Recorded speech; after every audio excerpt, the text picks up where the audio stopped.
Hello, everybody, and welcome to the Dubcast with Dubside. Yes, and I'm here in person now, sitting next to Andrew in the same room. So maybe my voice sounds a little bit better because I'm not talking over a telephone. Huh? Yes, we are sharing the same microphone. Mm-hmm. So welcome to the studio, Dubside. Yes, thank you. It has been an amazing week in this run-up to Styx. Action-packed. Yeah, not a whole lot of downtime, not a whole lot of rest days where every day filled with running around, doing interviews, and going places. We visited a bunch of people. Some people we've seen before on the podcast. We did George and Barb Gronseth. We were at their place. Where else did we go? I can't even. We saw Nigel Foster and his wife Kristen. And we saw a woman named Rhonda Schwab, who we haven't heard before, who told us all about fiberglass repair of kayaks. And we spent some time with Warren Williamson in his workshop. Yes, that was very interesting. Amazing collection of kayaks that he built and Greenland paddles as well. And we even went up to San Juan Island, to Friday Harbor. And we talked to an old friend of mine named Skip Pauls and got a good interview out of him, telling us all about his paddling in Mendocino, California. And I forgot to mention the classes that you were teaching before all that. With Moulton Avery, another past special guest on the Dubcast. He hooked me up with some rolling instruction to do down in Vancouver, Washington, which is not Vancouver, BC, but Vancouver, Washington, which is right off the Oregon coast there, the south side of the state of Washington. So what's been your impression so far the last week, Dubside? This trip must bring back a whole bunch of memories. Yes, indeed. Yeah, people I haven't seen in a long time and reminiscing about things I've done in the past. And I really enjoy seeing people that I haven't seen in a long time because too many people, really cool people I meet, and I never see them again. And some folks will say they haven't been kayaking and they're sort of out of the sport, but I don't care. I just want to hang out with them again. So if I contact you and you haven't been kayaking, you haven't been rolling, you feel bad that you haven't rolled in so long because you think I'm Mr. Roll, don't worry about that. I don't care. It's been really inspiring for me, too, to see people who are still into it, to meet some younger people who are just getting into it and who've been inspired and excited about Greenland-style kayaking from listening to the podcast. Yes, and I've gotten a thrill out of teaching classes, and a number of the people come and they say, I listened to the podcast, I'm all caught up, I've heard all the episodes, and they haven't met me before in person, so they're enjoying seeing me face to face. And other people say, they don't listen. There was one guy in the class, and I had to remind him what my name was. But that's how well he knew me. So a little humility for me there. But other folks are big fans. So we got to keep this short because we are actually in the process of packing to get the Styx this very morning. So we are going to go ahead and get started with our next episode number 70. Number 70. And this takes us back to Philadelphia days, before I was going to Greenland, etc. But it's an interesting story, and hope you enjoy it.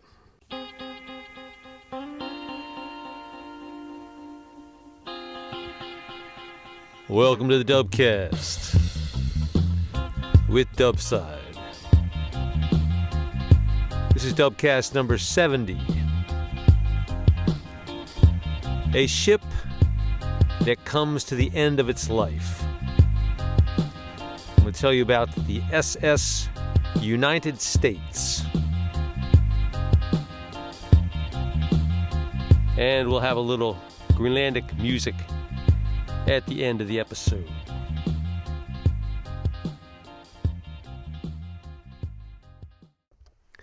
Well, every man-made ship, boat, dinghy, sailing vessel, kayak, etc., eventually stops functioning as it was designed to, that is, to carry one or more persons aboard.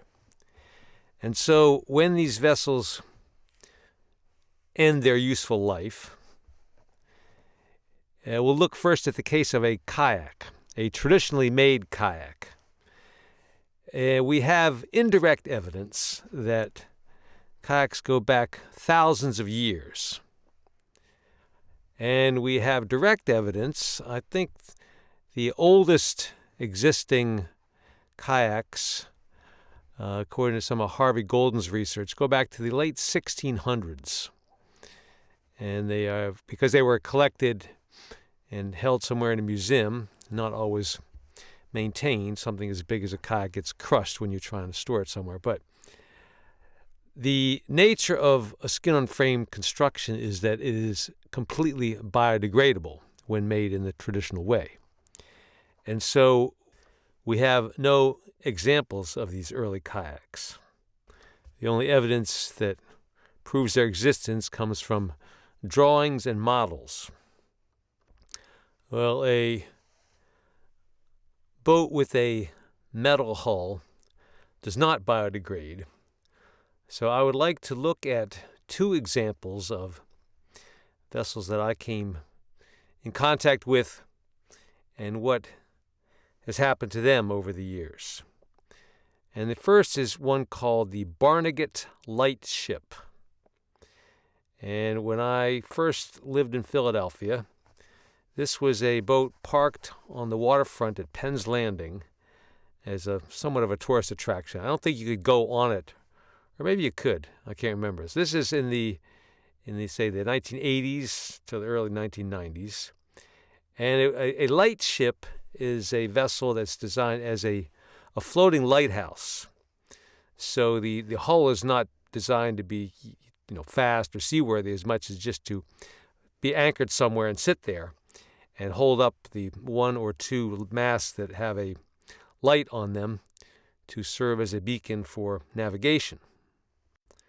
So I recall seeing this ship at Penn's Landing, and there was plaques and information about it. And this had been built in 1904, and it had served until 1967 in various capacities on the eastern shore. And it was sold in 1967 to the Chesapeake Bay Maritime Museum that had been taken out of service. And the maintenance costs got expensive enough that in 1970 it was taken to Penn's Landing and used as the tourist object that I remember it as. With a displacement of 668 tons, a length of 129 feet, containing one steam engine and reaching a maximum speed of 10 knots, the Barnegat Lightship is one of the handful of surviving lightships of its era, so it has historical significance. Well, the Penn's Landing waterfront in Philadelphia over the years gets renovated from time to time. And I recall the Barnegat might have gotten moved once or twice to just along the dock there a little bit. But before I started kayaking, it was taken away. And I did not see it there anymore. And then in 1998, I started paddling and getting familiar with all the waterways in and around Philadelphia on the Delaware River. And after a year or two there, I discovered the familiar-looking Barnegat Lightship in Camden, but not visible from the Delaware River. It was tucked around behind on the Cooper River in a little side, sort of a back marina there. And it was docked there and not looking the best for wear and tear. Needed a new paint job, among other things, but that's where it was being stored.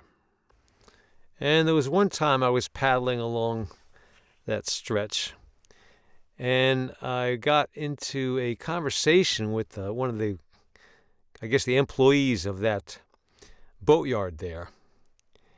And he said to me, this one's a freebie. And the way I remember it, he was talking about the Barnegat Lightship there, but he might have been talking about some other ones. There's all sorts of old boats laid up against the dock there. And indicating that, if you want this, it's yours. You can have it. And I came to understand that getting a yacht of pretty much any size you want is easily done, and it'll cost you nothing. Now, not a yacht in good working order. No, just a yacht. Now, if you're going to do anything with it, the costs of getting it up to spec are going to be substantial. And acquiring the ownership means that you have assumed responsibility for the docking fees. And if you've got a better place to put it, just moving it somewhere is going to cost you some towing fees. So acquiring the title to a ship, boat, yacht, or sailing vessel is not going to cost you anything initially, but maintaining the ownership is going to cost you plenty. And to this day, the Barnegat Lightship is docked there at Pine Point Marina in Camden, New Jersey, where it has probably become too far gone to maintain or repair. Well, I want to tell you about another ship I encountered paddling around Philadelphia. And looking back at my logbook, I find that November 9th, the year 2000, I came across on Pier 82 in Philadelphia a large ship. This ship is 990 feet long, and it was a black painted hull, kind of rusty, and on the side it said United States. Had two big smokestacks on it with peeling red paint on the sides. And I could tell it had been a passenger liner. And I could paddle right up to the very bow of it on the water, look down the length of it, and it was rather sleek and narrow, like a battleship, designed for speed. And on the side of the ship, below the rows of portholes and windows, I remember there was a doorway. And I can't remember if it was open or not, but I imagined it was a bit higher than the level of the water, but I was imagining if I could reach up there or somehow get up to it and get into the ship, which could have been done on the dock side, climbing up the mooring lines, but you'd have to get through the fence around the docks. But just imagining getting inside this ship and what it would be like in there. I thought it would be probably dingy and dark, and probably, long passageways with like rooms on each side of the doorways, like looking down up the hospital wing or something like that. All these different doors all the way down, and what, rats climbing around in there, who knows what, but dingy, but very, very interesting. And I didn't never pursued actually getting on board, but just thinking about it was stimulating. And staying in Philadelphia till about the year 2005, and my hundreds of times up and down the Delaware River, I would pass by the United States ship often, and sometimes pull over into that pier and take a closer look.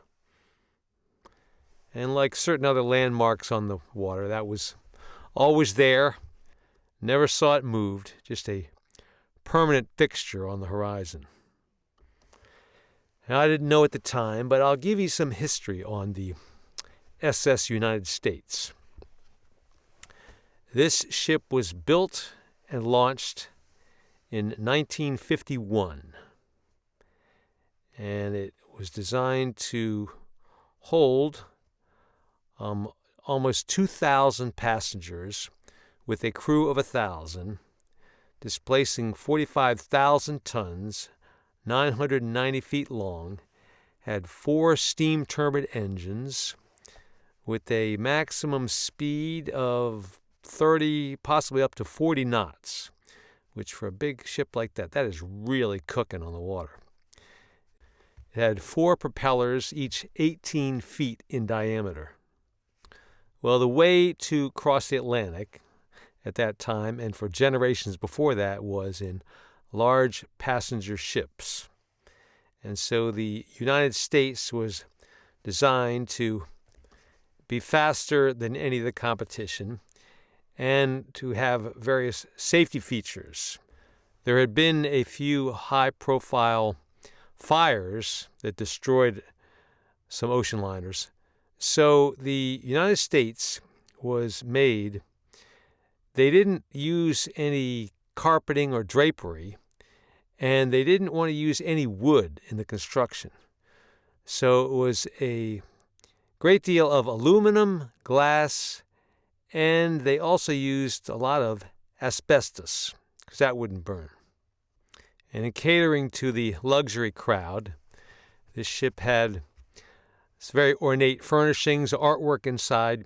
There was a ballroom, a theater, a gymnasium, and a pool. And both on its maiden voyage and I think later on, the United States set some speed records for crossing the Atlantic. And even so, it was widely thought that this ship could have gone faster. The captain had, mindful of the Titanic, which was quite a bit earlier, 1912, the Titanic was trying to get a really good time going across the Atlantic, so they sort of put safety aside, and that's why they hit the iceberg. So they were running this ship. They were a bit conservative in their. They knew they could set a record even without going flat out, which would stress the equipment and risk some other things. So it was never conclusively known what the maximum speed of this ship would be, but it could have been as high as 45 knots. So regular service for a good crossing of the Atlantic on a ship was 5 days, but the United States, their record was about 3.5 days to get across. Notable passengers, the people of the day, there was Marilyn Monroe, Judy Garland, Walt Disney, Duke Ellington. And through the 1950s, this was a very successful commercial operation running this ship. Then after that, the airline competition kicked in and began to siphon off quite a bit of the business. There were also some labor strikes that caused problems, and they tried to shift over to doing long cruises as a business alternative. But by 1968, they were losing millions of dollars per year. And in 1968, a young Bill Clinton rode on that ship. In the 1970s, the ship is taken to Virginia. And there are various ideas and proposals, like convert it to a cruise ship again, or turn it into a hotel and casino. Could be made into a hospital ship. And so among these ideas, it is put up for auction multiple times, and the auctions yield no qualifying bids. So then there's talk of stripping it. And so they do sell a whole bunch of the furnishings to pay the creditors. And then in 1992, it is sold to a Turkish businessman. And the ship is taken to Turkey, one more time across the Atlantic. And there are protests launched by Greenpeace because they know with the asbestos interior, it can be spewing out carcinogenic materials. So in 1993, the ship is floated to Ukraine for a complete asbestos removal. So they're just ripping out all these panels inside the ship. And in 1996, the removal work has been completed, but the owner at that time has pretty much run out of money. And so a new owner takes over the ship. And then it's brought to Philadelphia and docked there. Now, there are a number of groups at various times, various configurations.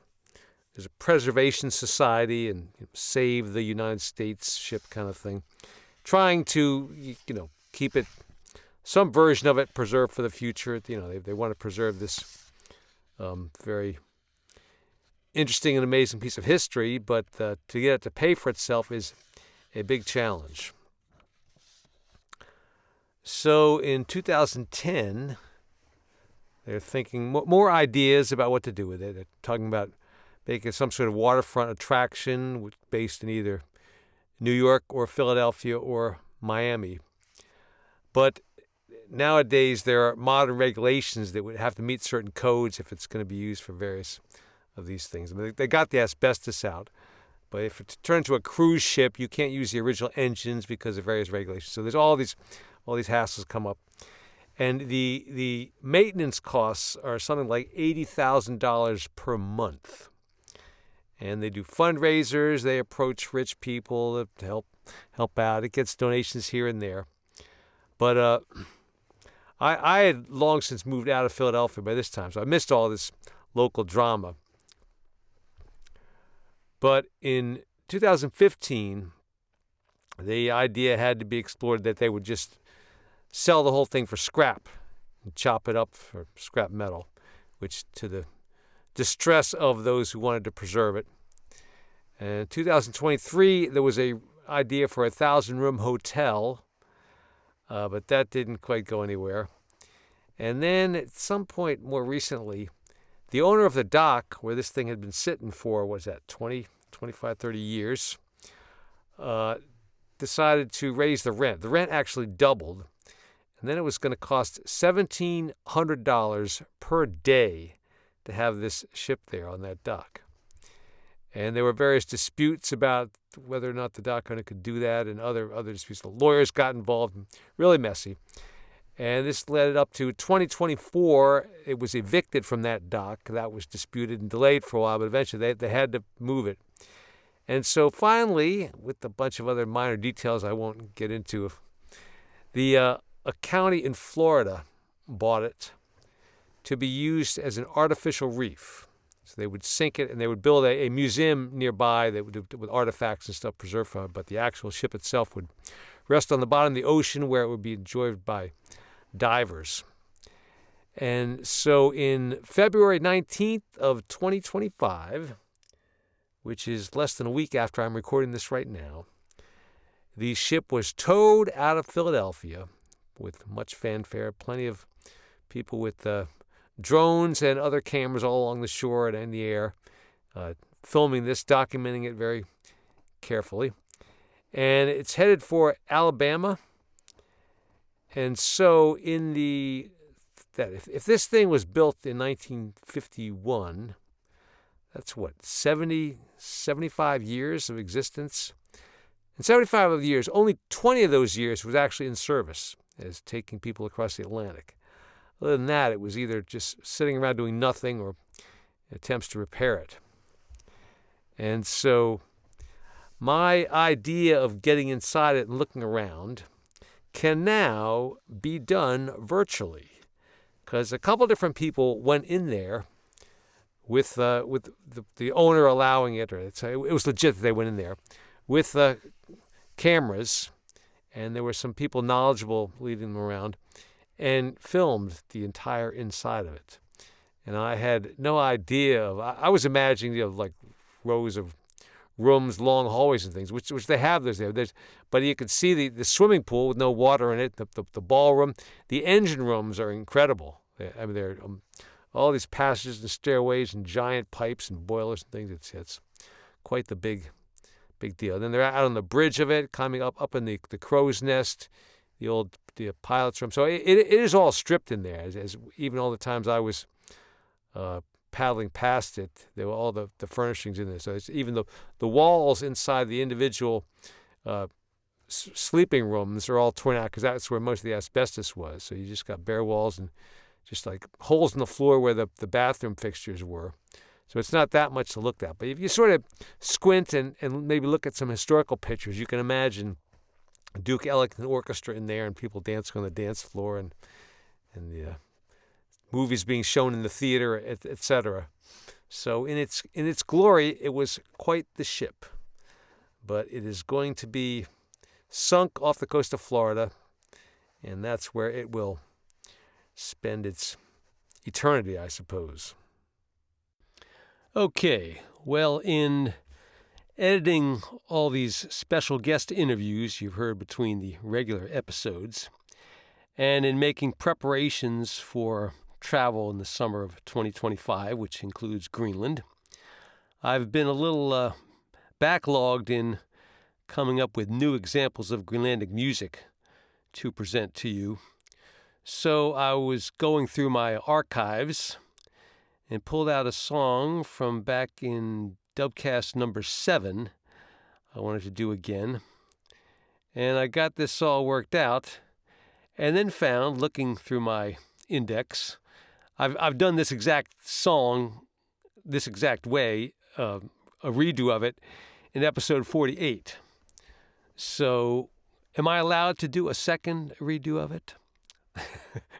Well, that's what I'm doing, okay? So this is by Rikka, a song called Gimagit. Those of you who have been faithfully listening to every episode of the Dubcast may find this familiar. And for the rest of you, and I don't expect everybody to listen to every last episode of the Dubcast, so that's fine if you just tune in here and there. But this is not a bad song.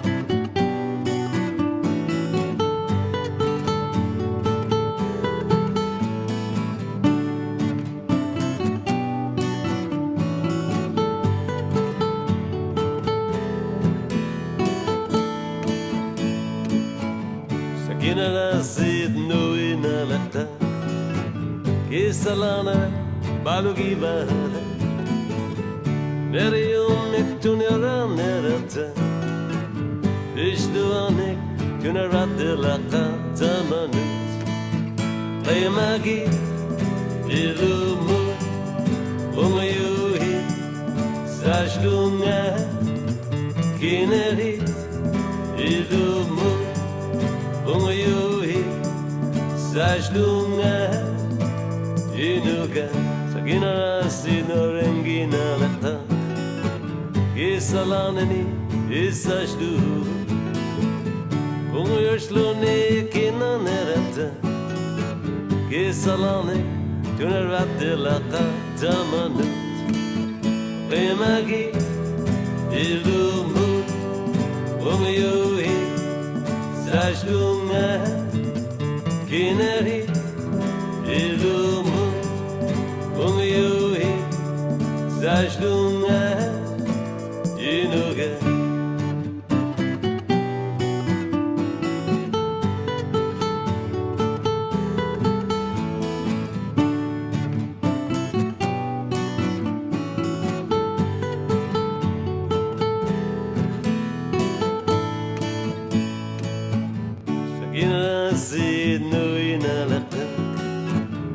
Salana balugivara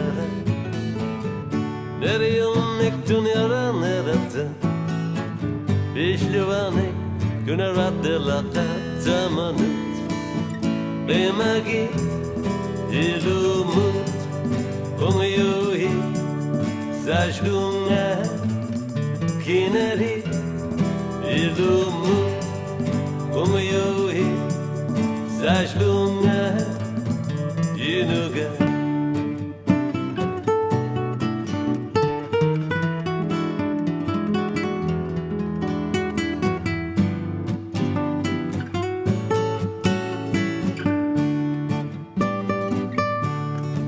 Rimagi Ilumut Umayuhi Sajlunga Kinerit Ilumut Umayuhi Sajlunga Inuga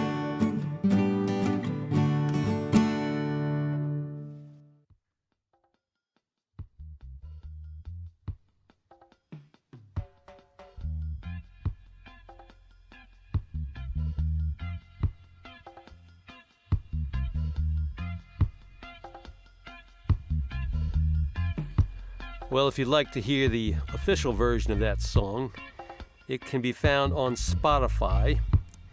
You have to look up Rikka, Rikka, and his CD is called 25, just the number 25. and that song is called Qimagit, but you have to spell it correctly to find it. It's Qiimmagit. And if you're like me and still buy CDs, you can find this on atlanticmusic.gl, an actual physical round CD that only people like me still use anymore. Well, the last I checked, the Barnegat Lightship is still docked in a little marina on the backside of the Cooper River in Camden, New Jersey. And the SS United States is in Alabama, where they are still preparing it for sinking and turning into an artificial reef. And there are still some last-minute desperate appeals to somehow get together enough money to save the ship from its fate. But at the moment, it looks like it's going to be going down to the bottom. Thank you for listening to, and thank you for supporting the Dubcast with Dubside.